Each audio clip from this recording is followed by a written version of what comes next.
Today, I want to talk about what's a real opportunity. I'm Laura Berman Fortgang, master credential coach, 5-time bestselling author, and TEDx speaker. So, this is ripped from the headlines of my coaching practice. Opportunity versus seduction. How do you know if something's really an opportunity? It's exciting, sounds great, doesn't feel great. There's the difference. So somebody had an opportunity to be working with someone who was very well known, who wanted to open some doors for them, but there was a price attached. But it can mean clients, it could be these great connections, it could be all these things. Ultimately, it didn't feel right. And that's how you're going to know if it's truly an opportunity or if it's a seduction. So when something feels kind of off, maybe a little too good to be true, but your head is telling you they're really well known, they're very connected, this is a great opportunity, this is, going to get me something. It's really the battle between your head and your gut. When your gut's telling you something is not quite right, that's a seduction,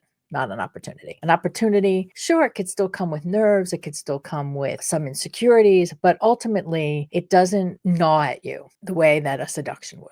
So think about that, especially when things get a little tough and you start getting a little desperate. Things might look like an opportunity when they're not. So pay attention to that. And thank you for being here. See you next time.